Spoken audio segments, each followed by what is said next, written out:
Are you currently church shopping, looking for that right church for you or your family? Perhaps you've been looking and been turned off by organized religion. It happens. Let me suggest you try Unity Church. We are a positive, practical, progressive approach to Christianity. Many who have found us have said, I didn't know there was a church that taught what I always believed. Let's be honest, people shop for clothes, good restaurants, and the right church that feeds them spiritually. If you're seeking a spiritual truth beyond tradition, try Unity Church. Come join us. From Unity Church of Christianity in Houston, Texas, this is The Awakened Life with Reverend Howard Caesar. Unity is a non-denominational Christian church providing a positive, practical, and progressive approach to Christianity. Let's join the service in progress with the Reverend Howard Caesar. You're all familiar with some of what the Apostle Paul had to say, in particular lines that you remember. One was that where he said, now abide in faith, hope, and love, but the greatest of these is love. Okay, and last week we talked about the greatest of these. We talked about love last week. And yet he talked about three things, and you can't leave out the other two. The greatest is love, but there's also hope there, and there's also faith there, and they're important to abide in those, to tune into. So I'd like to just briefly a little bit address hope for a minute here. I read somewhere that essentially true hope is only in God. True hope is really only in God. The truest hope, the purest hope is really in God, that there is no other truly adequate source of hope other than God. And therefore, if we lack hope, then in some way we must lack God. Now, a lot of emphasis by ministers and churches has been placed on the idea of finding God. We all need to find God in our lives. And they seek to answer the question, where God is, or ask the question, where is God? Because many a person has gone through adversity and difficulty and challenge, and it's kind of like, where's God? I need help here, that kind of thing. And so the lack of hope and the lack of God is kind of a relatively common thing actually throughout many of the stories of the Bible, where there are different characters that are crying out, where are you, God? And asking for hope. And one in particular with the story of Moses, found in Exodus. Centuries ago, Moses said to God, show me your glory, okay? In other words, where are you? Show me, show up here. And we know that Moses lacked confidence. He was going through a difficult challenge there. We'll refer back to him in a minute. But many years following that, many years later, the book of Job was written, and that account has Job crying out in facing his adversity. He says, oh, if only I knew where I might find God. All right? And then centuries after that, we have in the New Testament, Philip saying to Jesus, show us the Father, and we will be satisfied. Show us the Father, then we will be satisfied. So it's been asked for centuries. Where is God? Show me, God. And if that can be somehow answered for a person, it's as though then they will have hope. Show me that God's here. Show me where God is. And then I'll have my hope back. Back to Moses a little bit here. Moses, as we said, lacked confidence. And he received this calling to lead the people out of Egypt, out of bondage. He felt inadequate. And inadequate because he was still in a process of knowing God, understanding God, and he was hoping that God would help him in this process of leading the people. He understood the call to some extent, but he really knew he wasn't up to it alone. And in the 33rd chapter of Exodus, a very interesting chapter that's filled with dialogue between Moses and God. Very interesting throughout. And in one part in that chapter, it goes, Moses said to God, see, you say to me, bring up this people. In other words, bring them out of Egypt, out of limitation. But you have not let me know whom you will send with me. So he's looking for another body, some help, Yet, he continues, talking to God, yet you have said, I know you by name, and you have also found grace in my sight. Now, therefore, I pray, if I have found grace in your sight, show me now your way, that I may know you and that I may find grace in your sight. So God's taken all this in, all these demands by Moses. He's nervous, he's shook up. And God said, my presence will go with you, and I will give you rest, meaning peace. I will give you peace, I'll be with you. Then Moses counters and says, yeah, but what if? This is what he said. I mean, you can read the line in the passage. What if your presence does not go with us? And what if your presence does not bring us up from here, out of Egypt, out of bondage, out of limitation? You see, Moses was going through a lot of stress. The people he was leading were questioning his leadership. Things were not going well. And in essence, Moses was saying, come on, bolster my confidence here, reassure me, give me hope, show me that you're here. And it was about then that Moses says to God, precisely that, it's in the Bible, please show me your glory. Show me your glory. And God says to Moses, I will show you my glory, but you cannot see me face to face. No human being can see me face to face and live. So God says, here's the plan. I'm going to put you in this cleft of this rock, this opening, this crack in this rock. And I'm going to put my hand over your eyes. And then I will pass by. And when my front is clear, I will remove my hand so that you will see and look and see my back. So you only get to see my backside. Now that's the account. That's the story. It's right there in the scripture. What is that all about? What is being said with that story by the writer, this biblical story, this account? Spiritual truth here is that the writer seems to want to convey a sort of a universal truth, which is that human beings can see God. You can see God, but only a part of God, only partially, okay? Why might that be? Well, the writer is saying, hey, God is so great, God is so grand, God is infinite, and you are finite. Because God is invisible, and you are visible. And God is formless, and you are in form.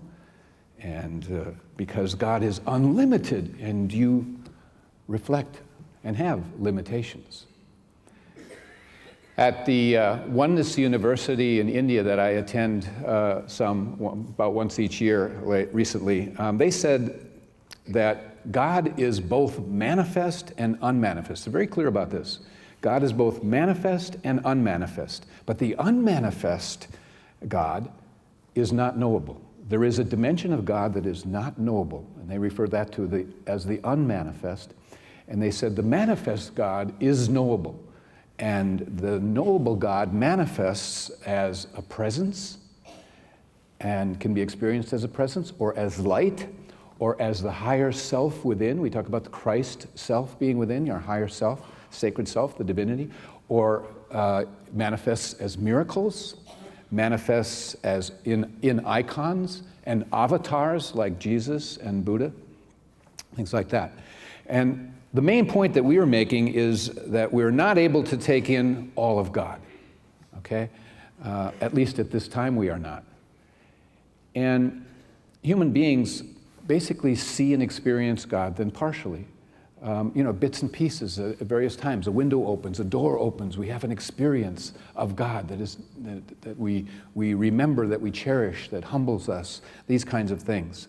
And so we can see God in places like nature, looking and seeing wonderful things in the animal kingdom, seeing the beauty of trees, the blue sky, the stars at night, the seasons of the year, and things like that. We can see God in people, and we can see God in the miraculous birth of an infant. We can see God in the nature of a mother's love for its child, and we can see God in the love that happens between two people who are in love. We can see God in the qualities that we find in people, such as unselfishness and courage and faith and love and forgiveness and many other characteristics. Yet none of these is fully God. It is really only a part of God. And that's what's being said. We can see God in worship. We can see God and experience God through prayer. We can see God and experience God in certain scriptures. People open to the Bible and find a scripture and it speaks to them and it just lifts them. So it's like God comes through in that way. We can see and experience God in ministers' lessons. We can see and hear and experience God in music and through gatherings with pure intent for goodness, And yet, although each of these helps us to see a part of God, none of these is all of God. None of these is the totality, fullness of the allness of God. However, it's very important that you grasp this, which we are told actually in the first chapter of the book of Romans. It spells out and states very clearly that since the beginning of the creation of the world, God has been revealing himself to every person. Every person. It states that. And that no one has an excuse in regard to not knowing the divine. And that every person, regardless of religion or no religion, should and can know that there is a higher power and that they can live a better life being guided by it, that they can be aware of this presence, because God is continually revealing himself to every person, all right? So God is continually sharing with us or showing us that he is there and as a presence or however, and that gives us hope. Now, it's important to know, there are a lot of human beings that can reject that, they can ignore that, they can be asleep to that, they don't see that God is at work in their life in particular ways. But that presence is always there, revealing itself if you're at all awake and want to see and want to know. Now, human beings, can't escape that because the reality of a God is there. Now, in the Christian path, we believe that we see God most clearly in Jesus Christ, and that Jesus was the example, that Jesus was the model, the way shower, that he was the one that fulfilled that which is made in the image and likeness of God, that he represents that. And when Philip in the New Testament said to Jesus, "Show us the Father," Jesus responded by saying, "He who has seen me has seen the Father." To have a relationship with Jesus is an important thing. It's a very powerful thing. It's to be encouraged. It's a tremendous help in a person's life and on one's spiritual path, because Jesus, there's only a thin veil that separates us from many wonderful beings, and Jesus as well. And so even that is to experience God partially, We may have found Jesus in our search for God and spiritual unfoldment, but that's not the end. In fact, I came across a piece of writing by a Methodist minister, and let me quote to you what he said, and this is in regard to Jesus and experiencing God, and that we experience God partially through Jesus. And here's what he said, quote, "Our search does not end because Jesus is not God. He is God's Son. God was in him. He was God's Word, God's essential nature in the flesh, but still a partial view of God." The point that this Methodist minister is saying, God was in Jesus, surely, fully than perhaps anyone has walked the earth. But that was not still all of God. That was a partial take, because God is so grand. And so Paul states that we're all joint heirs with Christ. He says that the Christ is within us, that's our hope of glory, and that God was in Jesus, and that God, therefore, is in us, and that essentially, and this is important, no one can claim to be totally without God. No one. You're just false. You're erroneous. No one can claim that. It is an impossibility. We are the only part of God's creation that is made in His image and likeness. The sacred lives within us. We are the temple of the living God. We are a part of the wholeness of the divine. And so we play a part, all of us, we play a part in the works of God. We are all sons and daughters of the Most High. We are all one family, truly. We're all brothers and sisters of the one life and the one intelligence that binds us together. Jesus told us that we were the light of the world like He was. He told us that we were the salt of the earth. He said that the things that He did, we could do also, and even greater things than these if we believed. He was continually trying to lift us up. So essentially, He was saying that you are God's gift to the world. Think about that. You are a gift to this world. You are God's gift to this world. God put you in this world not just to, make it, sink or swim, It wasn't just to exist. It wasn't just about survival. You have actually been planted in this world to realize that you are a gift. And that you have a gift as a result of connecting with the divine and being a vessel and an instrument through which it's working. And that's what changes life. That's what makes life life, you see. And that's the key. And it's a powerful idea to embrace and incorporate in your consciousness that you are God's gift to the world. And just to meditate and reflect on that a bit.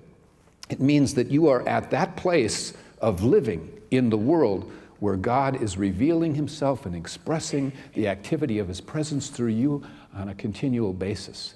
It means that you are God's gift to your wife, to your husband, to your child, to your friends, to your enemies, to your neighbors, to your employer, to your fellow employees, that you are God's gift to your community, to your city, to your nation, to your world.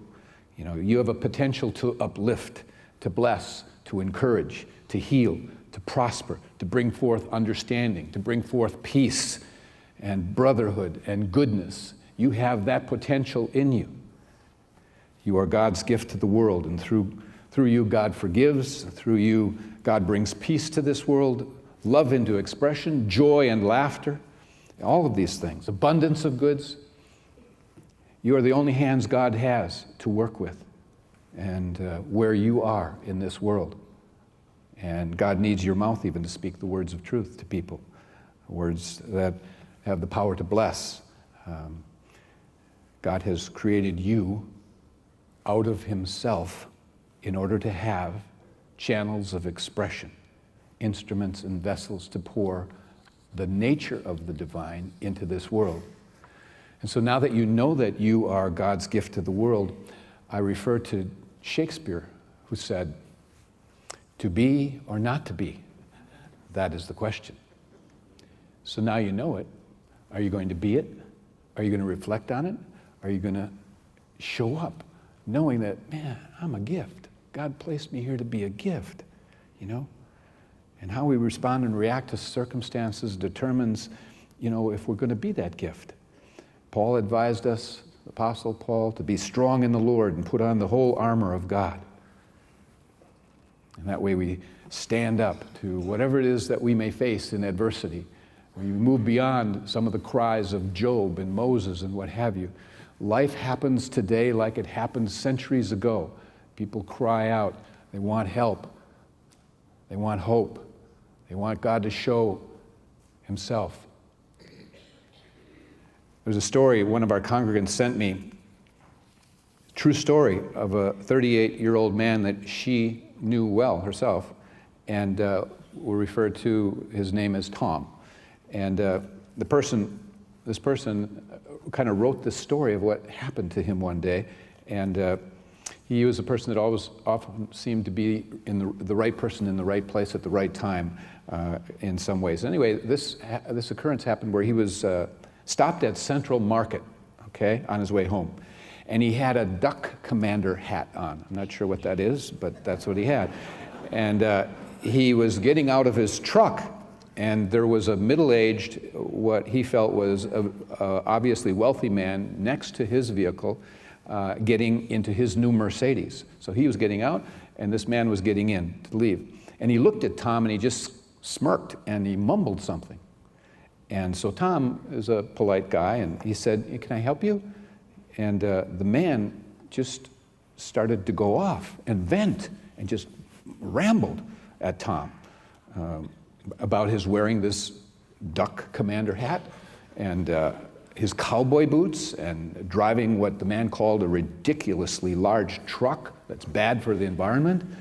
And he said that people like him are what's wrong with this country. And he asked Tom something about rednecks and gays and ended by saying, "And I guess you're one of them."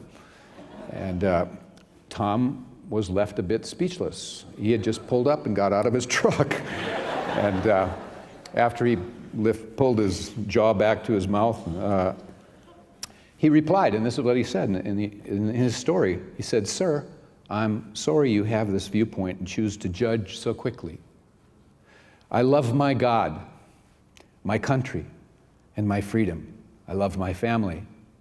I don't judge, I love. I love everyone, regardless of their lifestyle choices. I may not agree with everyone on everything, but I don't judge.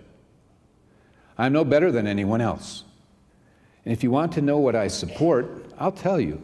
I work my tail off to support me and my 7-year-old daughter. That's what I support. So if you'll excuse me, I'll be on my way into the store so I can see my daughter and spend some time with her. That's where I'm going. She's my priority. So have a nice day, and I'm praying for you, sir." And he walked away and went into the store and bought what he had to buy. And when he came out, there was a note that was on his vehicle.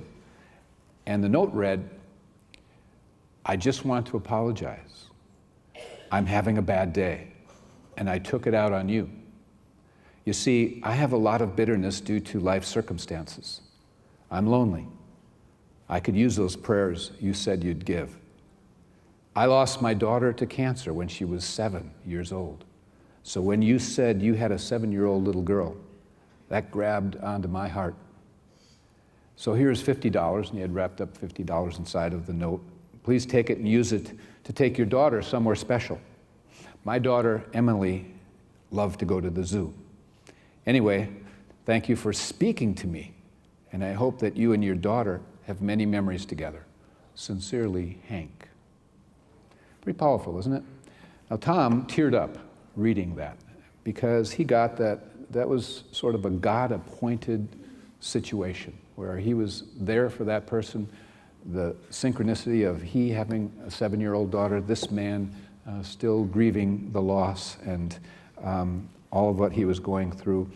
And so it was like a gift. He was able to be a gift and calmly open his mouth and express truths and ideas that just took this man back to center spiritually.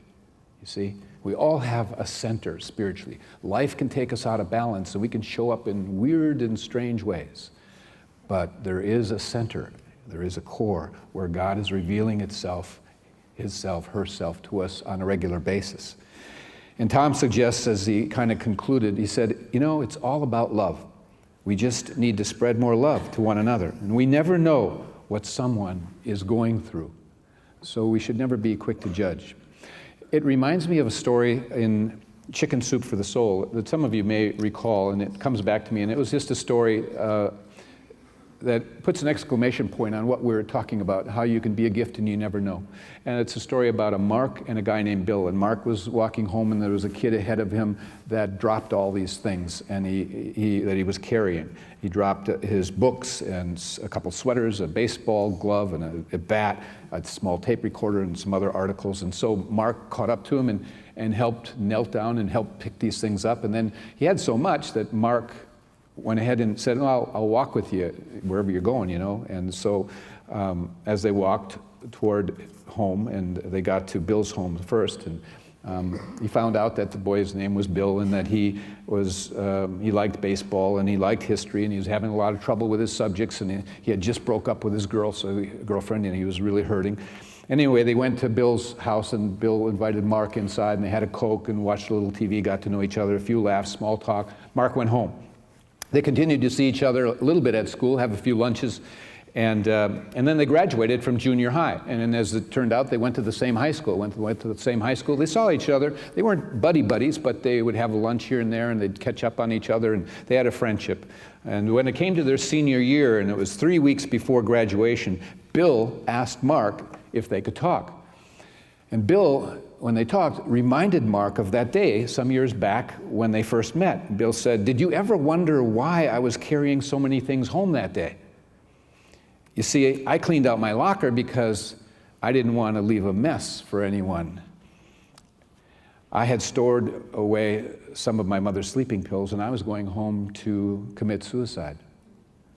But after we spent some time together, and we're talking and laughing, I realized that if I had taken my life, I would have missed that time with you and so many others that might follow.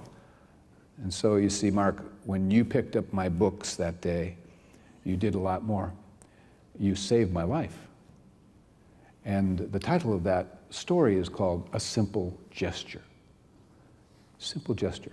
Sometimes little do we know the impact that we can have and how it is that God can use us as a gift if we're willing to remember that we are a gift and aren't so quick to judge, and remember that we are love, that it's faith, hope, love, all these three. Yes, love is the greatest, but inside of love there's also faith and hope.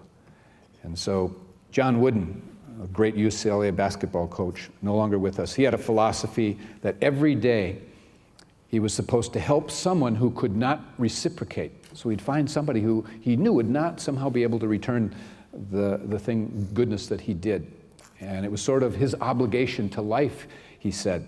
It was a beautiful man. I tried to get him to speak here one time, and he had a conflict, but I didn't speak to the agent. He talked to me. He called me back. It was just a beautiful, humble man, John Wooden. So I leave with you this week, begin to incorporate into your consciousness that you are God's gift to the world. Think about it, pray about it. When you get up and go into your day, just remember, you're a gift. God has placed you as a gift in this world. And the question is to be or not to be. You get the correct answer, your life will really be better. God bless you.